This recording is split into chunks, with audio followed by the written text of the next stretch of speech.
Ayan, hello to everyone. We're live dito sa When in Halifax YouTube channel. Medyo na-late po kami, medyo technical problem. But we are live ngayon dito sa When in Halifax. Kumusta po kayo? Ayan, so tingnan ko lang kung okay yung live stream natin, no? And then of course, please share this video kasi napaka-importante malaman, napaka maganda yung pag-uusapan natin. How to avoid Canadian immigration scam by our special guest, Miss Joane Cabral Adorna. Ito'y aking kaibigang tubong Naga. Yan, sa mga taga Bicol, shout out po sa inyo. Sa mga taga Naga City, shout out po sa inyo. Ayan, before we start our presentation, before si Miss Adorna mag-present ng kanyang discussion, how to avoid Canadian scam, i-share lang po natin yung YouTube video. Ayan. So, sine-check ko muna kung ayan. So, ayan. Share lang natin guys yung video because sabi ko nga, very important itong topic na to. If you're planning to migrate, nangangarap kayo mag-migrate dito sa Canada, itong topic yung kailangan yung malaman to avoid Canadian immigration scam. Ang daming scam na kumakalat sa Pilipinas. Ang hirap i-differentiate kung alin yung totoo, alin yung hindi. May mga sugar-coated na promises. Ang hirap i-differentiate, ang hirap i-identify kung ano yung totoo, ano yung legit, ano yung dapat gawin. And now, today, ay nandito si Miss Adorna ng Migrate, a licensed immigration consultant that will help us to understand, hindi lang understand, to avoid Canadian immigration scam. Yan, wag na natin patagalin. Miss Adorna, ayan. Hi, Miss Adorna. Ayan, we're live po, Miss Adorna, and we're very happy to have you here in When in Halifax.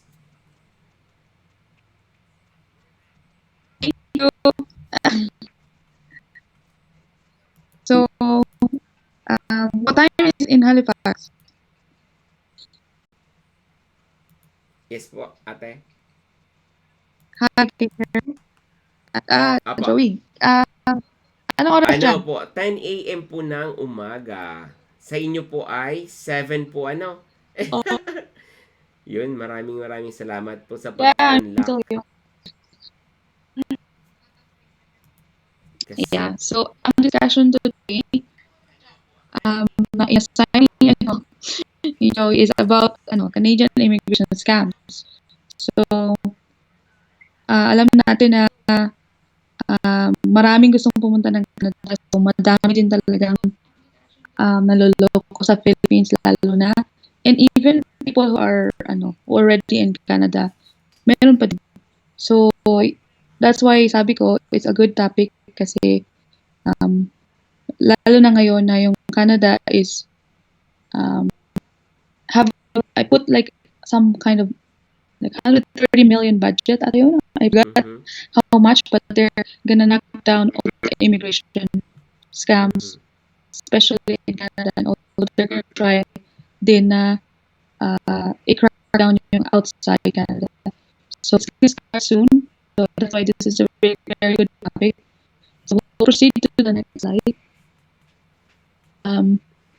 So some people siguro first time to hear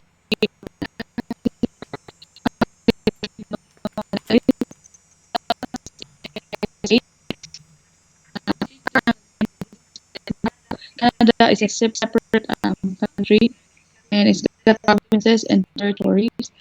So ako lives in Saskatchewan, which is in the middle part of this map, if you can see. Also, Joe lives in Nova Scotia, like on the far most east side of the country. So like over there. So all the provinces have different programs. So iba-iba yung provinces na yan, they have different programs. Pero yung buong Canada, yung federal government also have a program for people to immigrate. So there's a lot of options. Talaga. So, ano lang, funny slides. I don't know if you guys like Justin Bieber, but Justin Bieber and also the um, handsome prime minister. But Mm-hmm. that's Justin. Justin's in Canada. So here's the province of Saskatchewan.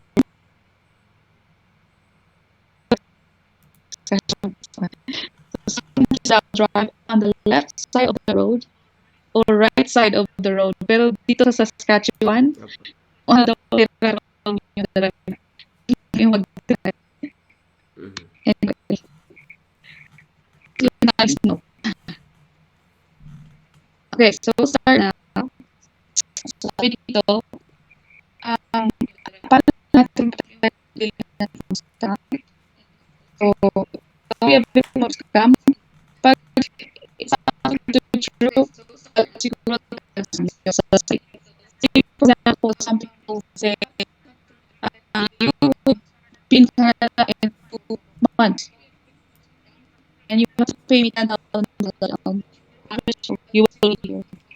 So, Medyo, it's too true, it might happen. mm-hmm. It could be possible, but yeah, sometimes you have to check that before you believe in things. So, activity theft, um, kasi people like me, sa immigration also, kasi na ano yung identity nila, they pretend that it's them, but it's not Mm-hmm. them. So say someone like me is pretending to be Mm-hmm. me, so you have to make sure na, yeah, you look it up. Tapos yung, Mm-hmm. syempre fraud, viruses, anyway. So next slide. So no one can guarantee you a job or a visa to Canada. Yun. Uh, Kailangan natin yung not even, i-highlight, no? No one can yeah, guarantee you a job or a yeah. visa So if to I had to Canada. tell you na this will be approved 100%, Mm-hmm. you should never hire me, okay? Never hire anyone who will promise you a Mm-hmm. guarantee because you're not even um, allowed to say that. Mm-hmm. Correct. So only immigration officers in Canada, at Canadian embassies, high commissions, and consulates can decide to issue a visa. Yes. So if someone says, pay me 5,000, I will give you your visa. Some people have Yeah. come to me already saying, oh, is this true? Because they're giving me a visa now. Mm-hmm. If I pay them Mm-hmm. 5,000. Too good to be true. Like Yan. only immigration officers can Correct. issue a visa. Okay. So, i-highlight natin yun ate sa So mga think kababayan nating nanonood ngayon, to all our friends. Highlight natin tong topic na to. No one can guarantee you a job or a visa to Canada. So, if ever na magdi-decide lang, only the immigration officer in Canada at Canadian embassies, high commissions, consulate can decide to issue a visa. So, if ever someone na na-meet niyo online, or in person man yan na nag-promise sa inyo na magbibigay sa iyo ng job offer for a certain amount, watch out po kayo or be off guard na agad. Ano na, magduda na. Ano, tama ate? yeah, Mhm. Okay. okay. Next one. So I've been also encountered na merong ano, they're asking for see, we'll apply for your work permit now. Sabi nung in the email. So you need to pay me $300 for the work permit government fee. Uh, do you think there's something wrong with that? Mhm. Kasi $300 is not the same fee. Mhm. So processing fee for the government work permit is 155, and uh,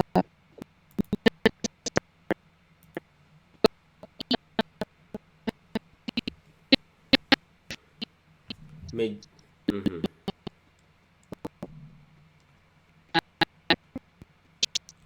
Medyo naglalag tayo.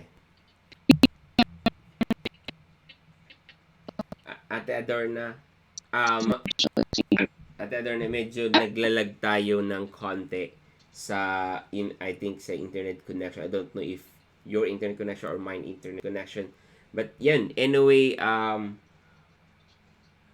yun, yung sabi ni Miss Adorna, processing fee are the same for all of the service in Canada and around the world. So, pare-pareho yung fee. Fee in local currency are based on official exchange rate. So, yun, depende na lang sa exchange rate ng current na pag-apply ninyo. But then, all the payments are all the same. So, standard siya. Yun. Sige po ate. Next po.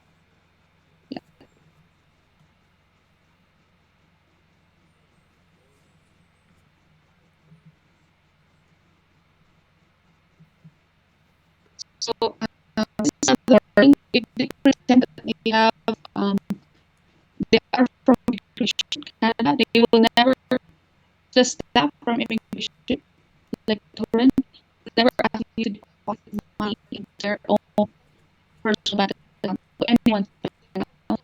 They'll never ask you to transfer money service funds. They'll never threaten you. Tapos, will never offer special deals, say, buy one day one. Hindi ganun. Special deals na, halimbawa, you integrate this, you pay me this much and I will get your cash in 2 months. So, walang special deals. They will never contact you with an Hotmail account, Gmail, or Yahoo Mail. So, this, I'm talking about mga immigration officers. So, yung mga taga-government. So, they will never ask you for that. Kasi uso din siya dito in Canada, like, I'm calling from immigration, pay me 5,000 or 500, and I will not deport you, something like that. So, we should watch out for those as well. So, if someone also tries to sell you yung mga application forms, they are not for sale, they're free. So, in the website. Yes. So, if you say, I will add $100, $300 for the forms, that's wrong. Yes. So, mali Yes yun. po. Naalala ko ate nung nag-process tayo ng ating application, all the forms is actually available siya sa canada.ca. It's all free, 24/7. You can download all the forms and guides. Yon. Yes. Yeah. So, mag-ingat din daw if the salary seems too high for to be real. So syempre, some fraudster ba, they will tell you you'll get paid high para ganyo ka, diba? So just make sure na, yeah, we should watch out for those too. So I think ate, with regards to the salary, the best thing na sigurong gawin is go to Google, type ninyo yung, let's say, yung position nyo and then salary. Kasi usually lumalabas yung standard rate ng Canada. Ako yung ginagawa ko pag kunyari, nurses in Canada, salary in Canada, salary of nurses in Canada. Lalabas yun. At least may idea ka. 30 per hour pala, yung offer sa'yo ay 100 per hour. Magduda ka na kasi na masyadong mataas. So, yun yung kailangan natin tatandaan, mga kababayan natin dito. Yeah. So also, pag may mga websites, right? So now we're discussing about fake websites. So the website sometimes would say na, ano din tawag doon? Pay now and you'll get 50% Yung off. may urgency na tinatawag sa marketing. There's an urgency. You need to pay now to get a 50% off promo. Yun. Ayan, mga ganon. So, watch out din. Siguro some people would do it, but not, I don't know anybody na magkagawa nun. Kasi, yeah. Tapos, no guaranteed entry and faster processing kasi we can never, kahit ako immigration consultant, I'm not special to get special processing sa immigration. So, sa Canada government. So, yeah. Also, we have to check the address in your browser's address bar. So, siguro alam niyo naman yung address bar is the one on the top. So, when you land on a website, it should match the address you type. Because sometimes a lot of people can fraud you that way. So, say, this is an example, if you can see the picture here. It should have like this, Anong Tagalog niyan? Kandado? Kandado, may kulay, may Ano, oo. ano daw siya? Parang lock, padlock, Padlock. oo, Oh, ayan, padlock, lock. oo. Yeah. So it should have that. Yung mga Aha, naka-circle. Uh, yan. in the website should say Canada din if you're looking for a Canada Mhm. website. So yun, i-ano lang So natin next, sa mga nanonood ngayon na before you go to any website, kahit hindi canada.ca, to make sure that the website is safe and secured, tingnan ninyo yung parang lock and it should be green. Okay? So green, there's a lock and then naka-green. And then, check na yung canada.ca kasi yun yung official website. And then, may mga tinatawag na phishing. Ibig sabihin, same website, same na itsura, same na, parehong-pareho, pati color and content. Pero makapansin nyo yung URL, yung website address is different. 'Di ba? So, be careful with that kasi itong way na baka ma-scam kayo. So, yon. Sabi ni Ate Adorna is make sure that there is a padlock and nakalagay dyan secured. Ayan. okay. Okay, Yes po. next slide here. Kung halimbawa you don't trust that website, you Google search or whatever, do a web search. Kung sometimes people post online about Mhm. diba, scams or Mhm. other things, so you would find a lot of things Mhm. online. So people who have experience, they Mhm. usually share Mhm. on the internet. Make sure your website is Mhm. up to date. Kasi nowadays, diba, your own web browsers can detect your fake Mhm. websites na. So sometimes it gives you alarm. So I don't know. My computer always tells me if I'm going to a bad Wow. website. High-tech yung laptop ni ate. Ni Miss Adorna. Updated na. Up to date Up to lang. date. Kasi pag nag-update ka ng Aha. browser mo, Yan, that yan. allows you to do it. Yeah. Opo. Don't give out personal information kung hindi ka sure about who Mhm. you're dealing Correct. with, di ba? If in doubt, contact yung website owner before you do Mhm. anything, sabi dito. And then if you find a representative, make sure they're one of those Mhm. regulated ones that have license. So I Mhm. think that's a link. How I can tell you how to search for people's like immigration Mhm. consultants' Mhm. names online. So I can give Yes it to po. Joey after. So we will share it. Okay.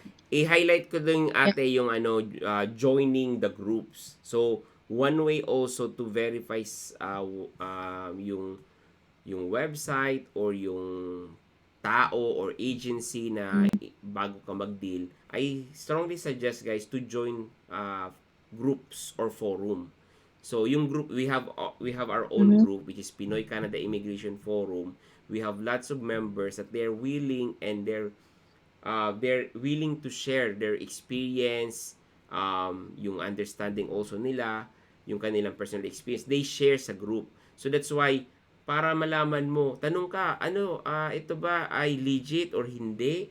So, post kayo sa mga forum. So, it's importanteng sasali kayo din sa mga forum. And of course, sa Google, yung sabi ni Miss Adorna. Yes po. Okay. Yes po. So email scam. So these things may be so if you're waiting on a government email from a government of Canada email, it should always be from gc.ca or canada.ca. They will never send you an email saying some people na yung naloko, they shared to me Mhm. yung email address ng nag-email sa kanila. Sabi nila, it looks like this. Vancouver Immigration Canada at yahoo.com. So that's not Correct. very trusting. You Mhm. would know right away. So so since this person na nag-share sa akin, she was Mhm. very desperate na Mhm. pumunta ng Canada at makabalik ng she Mhm. was here before. So she knows what Mhm. a visa looks like. But she still got Mhm. naloko pa rin siya. Kasi she was so gustong-gusto Mhm. niya talaga makabalik. Dahil doon, she forgot Mhm. I don't know, she trusted this person and Mhm. paid money like Oh my God. 2,000 Mhm. Canadian, 80,000 Mhm. or 100,000 pesos, which is hard to Correct. earn money, right? Mhm. Yeah, yeah. We should Nakakalungkot. not Yun, waste our yun po money. yun, Miss Adorna, yung pinaka nakakalungkot na part kasi dahil sa kagustuhan po nating mag-migrate dito sa Canada, dahil sa kagustuhan nating madala yung family natin, madali tayong maloko dun sa mga Mm-hmm. promises, 'di ba? So yun, highlight uli natin yung mga Yahoo, yung mga email. Kapag may nag-send sa inyong email na Yahoo Mail or Hotmail or Gmail, medyo mag-doubt or hindi na mag-doubt, kailangan nyo magtanong. Yun yung pinaka-ano doon.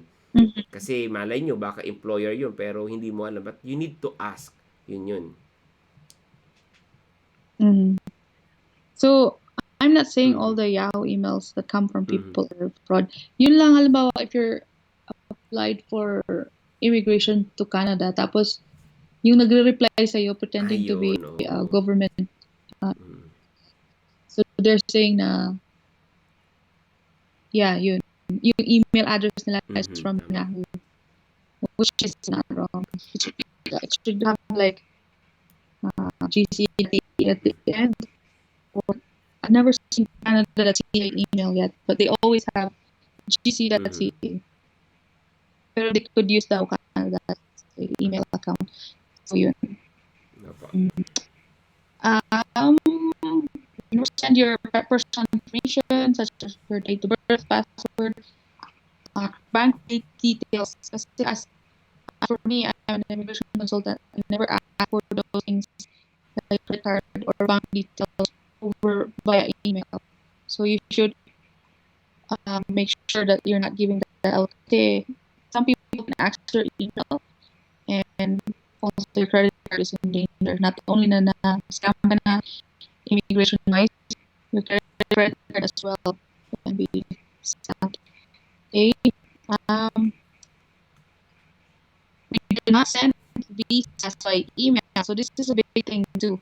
Kasi one of the clients I know na nagtanong sa akin, um, she paid money because she was told that I will send her visa by email if you send the money right Mhm. now.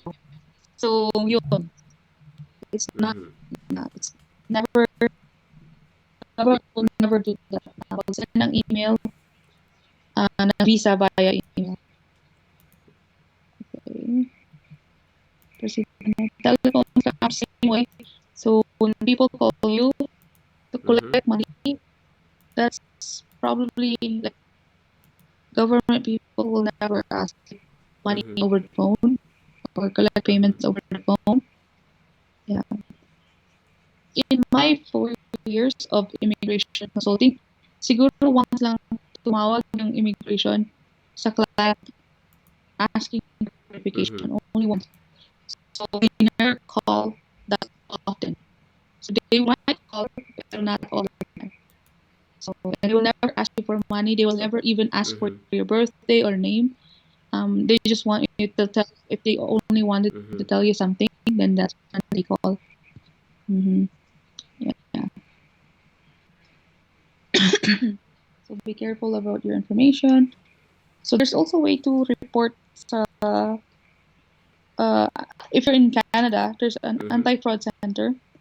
If you get a Mhm. suspicious call, you can report Mhm. that way. Or if you've been a victim of a scam, you can go to the Mhm. RCMP website. Um, how do I report immigration fraud? Anyway, maraming fraud. So, So, this is the number to call if you're in Canada.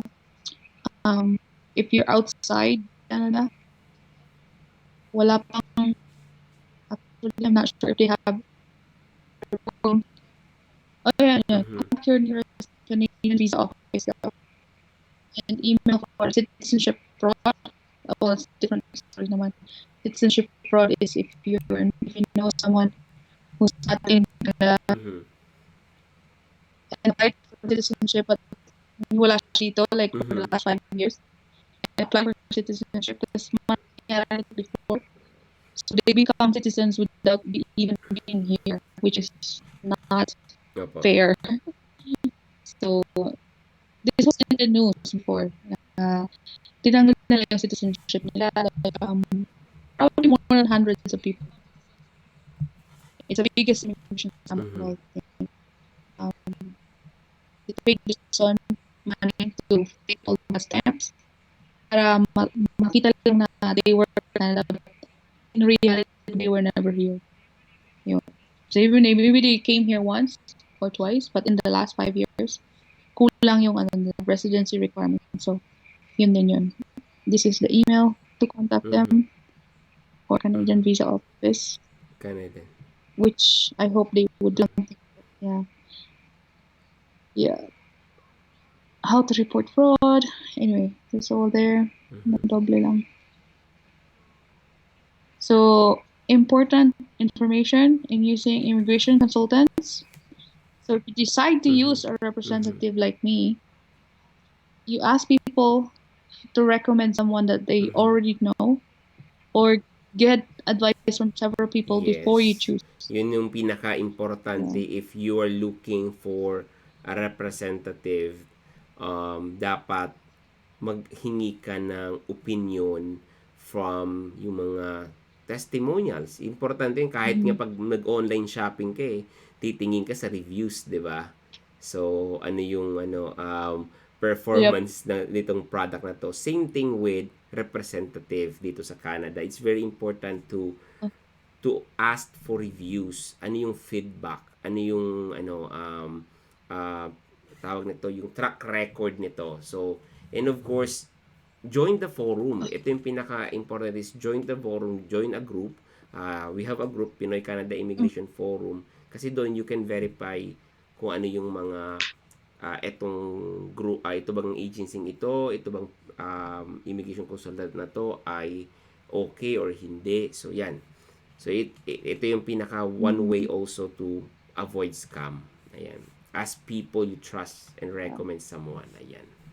Yes, pa ate, next. Also, ask questions. Kasi if you're just, wala lang, parang you're just, nag-receive ka lang ng information, you never ask your own questions. Pangit din yun. So you have to ask questions and make sure that this person will answer your questions. So, about because sometimes, they don't know the process. Yung tinatanong mo pala is not a valid immigration consultant. You don't know how the process works, so just keep asking them.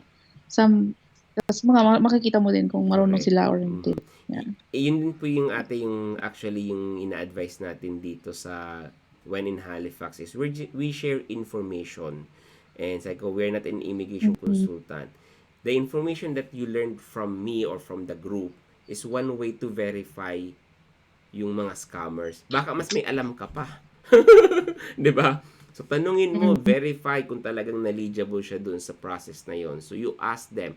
Pag medyo hindi, mas may alam ka pa, mag-doubt ka na. 'Di ba? So, we have comment dito ate from Alan Monelas. Maraming strategy mga scammers sa FB. But it's easy to notice them if they getting money or they want you to send them money for a fee for visa. Don't entertain them. Bye-bye na pera mo agad. Ayan, from Alan. So, thanks Alan for sharing this. And another one is from Gonzales.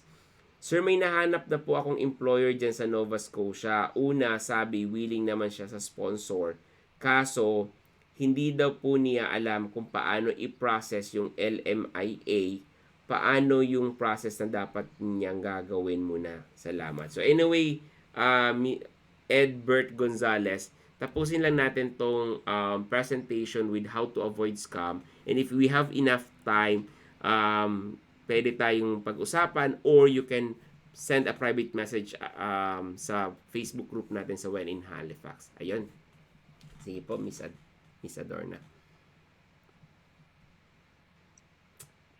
Yeah, another about immigration. Make sure they are authorized. Syempre, we said that before na. And they are members of the group because we have a regulatory council din. So there's a search there that you can search names or company names even ng mga licensed immigration Mhm. consultants. So you can search by first name, last name, or company name. Nandun siya Opo. lahat.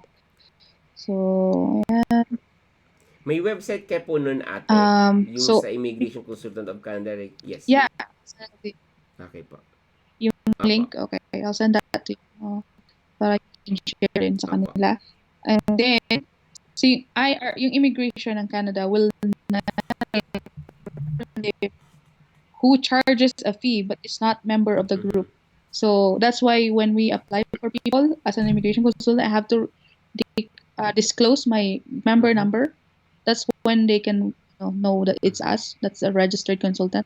So also, people who charges a fee should be a licensed consultant. So may bayad Mhm. siya, if someone asks you for a Mhm. fee, they have to be licensed immigration Mhm. consultant. Yun. If someone is just helping Mhm. you, like a family member, they don't need to be a licensed consultant, pero they should not charge a fee. Yes, ayun. Very clear Yeah. yan. Kasi, naalala ko po Oh. ate dun sa, dun sa form nakalagay representative, di ba?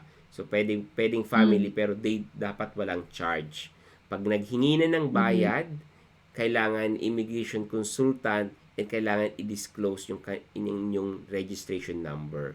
So, yun. Mm-hmm. Tatandaan po natin, guys, if you're dealing with an immigration consultant, dapat authorized and registered sila as a representative. So, merong regulatory body, which is the Immigration Consultant of Canada Regulatory Council. So, para mas madaling maintindihan natin, parang PRC yan sa Pilipinas. So, merong regulatory board. So, yon. So, kailangan dapat yung immigration consultant na nakakausap nyo, kailangan registered dito sa Regulatory Council, which is the Immigration Consultant of Canada Regulatory Council. So, I will share the link in our group. Yes po ate. Next po. Okay. Okay. So also in signing Mhm. agreements or Mhm. contracts with consultants or Mhm. anybody, you have to read Mhm. it carefully before Mhm. signing it and ask Mhm. questions kung may hindi Yes. malinaw. And yung contract na yun must have yung pinag-usapan yung Mhm. amount na bayaran mo and kasi syempre there's fees, Mhm. right? So the fee should be clear Mhm. kung magkano and all. Yes. Yes. Oh, okay. Okay, so if you have problems with immigration consultants, um, in the contract you would see kung paano mag-complain. Mm. But there's syempre Mhm. stages like you help me Mhm. first, then we can figure it Mhm. out. If that doesn't, and you tell me all what you Mhm. want, then if I treated you not right, if I charge you too much, so things like that Mhm. na hindi malinaw. Mhm. If we and walang solution Nagawa. na tawag doon, at the end, then you can complain. Mhm. Especially if this person, like consultant, said, I will charge you 5,000 and then later Mhm. on, naging 10,000 Mhm. unknown Mhm. reason, then pwede din yun. Or if you did, Mhm. then that's and so you can also file a complaint. It's in the Mhm. website. So also lawyers or no in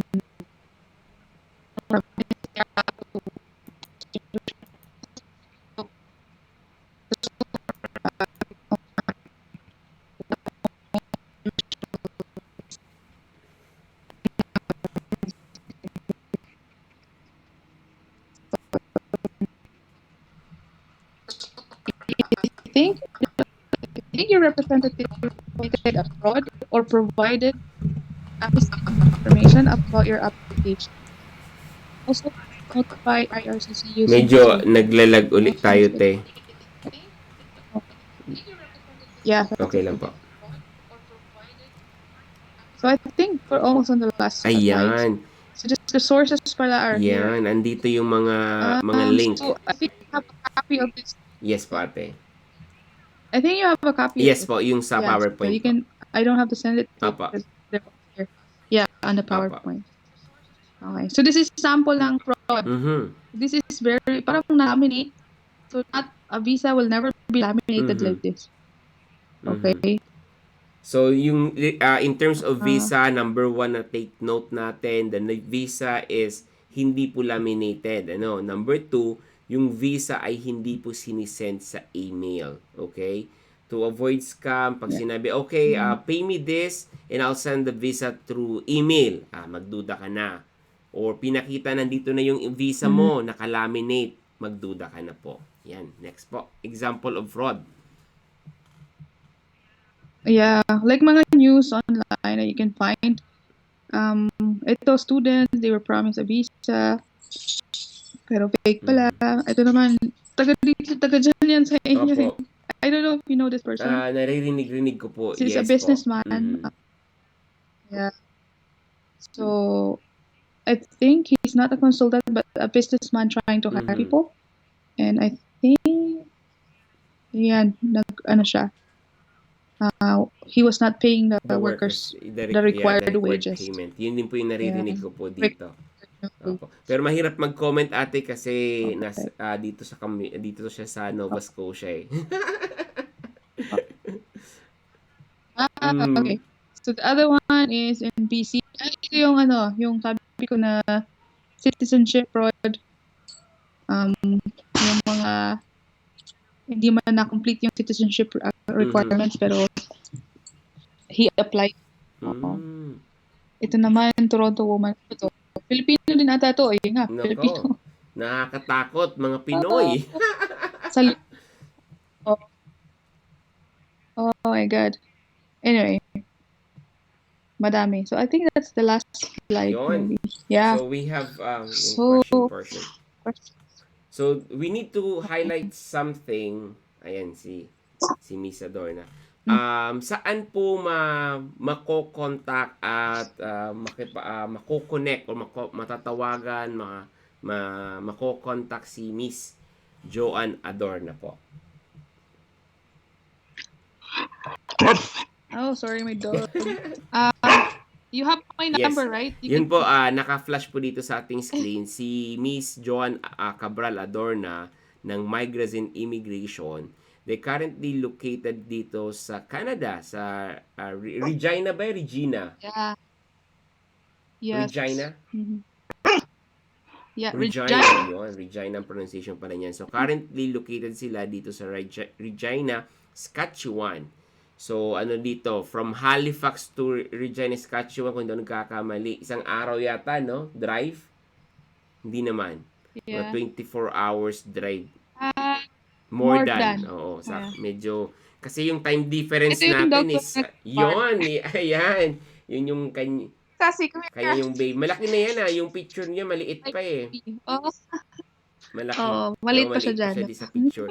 Yun, pwede niyo po siyang i-follow sa kanyang Facebook account, mygrazen. So, type www.facebook.com/mygrazen. Ayan, si Joane Cabral Adorna. Aside from regulated Canadian immigration consultant, siya din po ay isang registered nurses. So, to all our friends here in Halifax, if you're registered nurses and you want some inquiries about the process, please reach out po ninyo si Miss Joane Cabral Adorna sa Mygrazen Facebook account or sa website niyang www.mygrazen.com.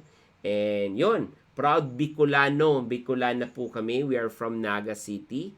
Pareho po kami registered nurses sa Pilipinas. Si Miss Adorna ay sa Mother Seton po or BMC?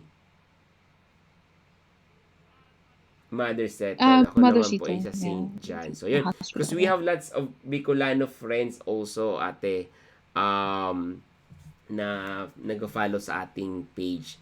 Ayun. So, highlight lang natin, you can view this video for your guidance And then at the same time, yung mga link, I'm going to share this, the link on the description and sa ating Facebook group.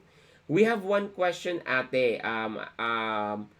What is the difference Sure. between immigration consultant and immigration lawyer?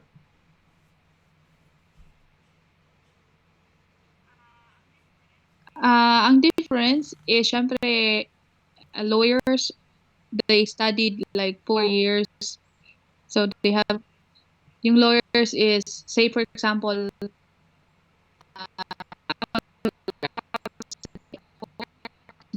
Medyo, hello po. Hello ate, medyo ano, so parang 8 years ate sila. medyo na ano, medyo na nawala-wala po kayo doon. Ano po Hello? ate yung sa lawyer po? Okay. So lawyers technically graduated Mhm. first ng isang degree, and then they move on to take the Mhm. law, yung Mhm. Juris Doctor nila, which is Mm. 4 more years after Mhm. finishing a degree. Tapos, um, paano ba i-explain? Pero yung pag-process niya ate ng documents, Like, in terms of process, yun, merong difference ba? Almost the same lang naman yung uh, consultant or wala namang difference? ang difference lang is yung Mm. experience ng ano. Like, say I'm an Mhm. immigration consultant and Mhm. there's a new lawyer. If you compare the both of us, I Mhm. think I Mhm. win, right? So, because I've been doing Mhm. this for 4 years. So, it depends on the experience. So, there's also a lawyer that's doing it for a Mhm. Mhm. long, long time. And compared to their, Mhm.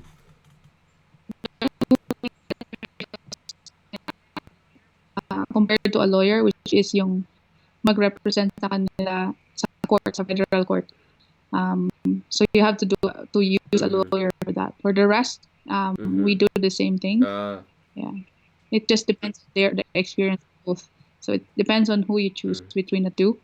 But Ate, yeah, some there's also news about lawyers na not doing mhm. the right thing, and then there's also immigration consultants na that's not doing the right thing. So we make sure Mhm. you choose properly. Okay. Yun lang. So for the lawyer, Mm. education wise of course, and then experience, but it depends with the experience kasi merong mga lawyer, immigration lawyer din na medyo na late na yung practice kasi hindi yung specialization nila yung immigration. So yun, experience na pero mhm.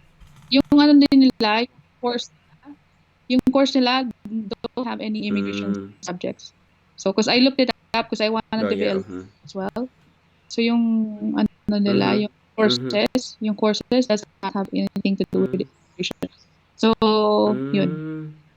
So, they Along learn the it way na along the lang way din din. after Ah, graduation. okay po. Yeah. So yun, another question po ate, um, So, na-discuss na natin to actually eh. Ano yung mga, na-discuss natin yun. So anyway, sagutin ko na lang to.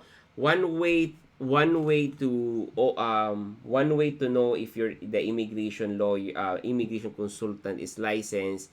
I'm going to post a link on the comment section and in our Facebook group. There's a link actually na i-share namin to that you can search yung name ng immigration consultant, yung license ng immigration consultant to verify kung talaga sila ay registered doon sa Canadian Immigration Council pa po yan.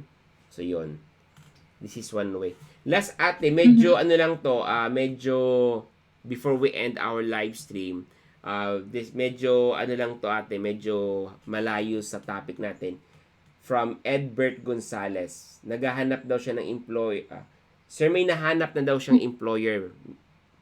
May nahanap siya sa employer, pero yung employer daw ay hindi marunong mag-process ng LMIA, LMIA po. Paano yung process na dapat niyang gawin muna? Okay. Salamat. Ang unang tanong is, anong province ba Nova galing yung Scotia employer? po. Sa Nova Scotia. Employer dyan sa... Nova Scotia, so it's part of the Mm. Oh, May okay. nakuha na daw siyang employer. So, have they hired? Oh, okay. Have they hired yung employer in the past? Overseas? Siguro first timer, no? First time po First time yata mag-hire? mag-hire na. Looks like Potentially ate hire the some employer is willing to hire, pero yung employer is wala pong idea about uh, immigration. Kasi sabi niya dito, hindi daw niya alam paano i-process ang LAMEA. So I think hindi alam ng employer about the EIPP. Oo. So nagtatanong si yes. Edbert Gonzalez kung anong gagawin. So there's other options, not just Mhm. so there's other options, not just the Mhm. LMIA. So it can be done Mhm. using yung APP if they're a Mhm. designated employer. So and how long ba yung business na din, there's Mhm. also Mhm. requirements din, di ba? So it's best siguro if you Mhm. want me to help you, you can Yes, yan. connect me with the So employer. kasi merong mga Yeah. employer na ayaw ma-stress, ano? Ayaw nila even though they have the AIPP process, problema ng mga employer ay ayaw ma-stress out ng kanilang pag-process. And that's why, yan, nandito si Miss Joane Cabral Adorna ng Migrazen na pwedeng makatulong sa inyo. So I think the best advice for you, Edbert Gonzalez, you connect with us, message as a private message para doon sa sa pag-process. Makakatulong si Miss Joan Adorna Cabral. Ah, mali. Joan Cabral Adorna pala. So, yon.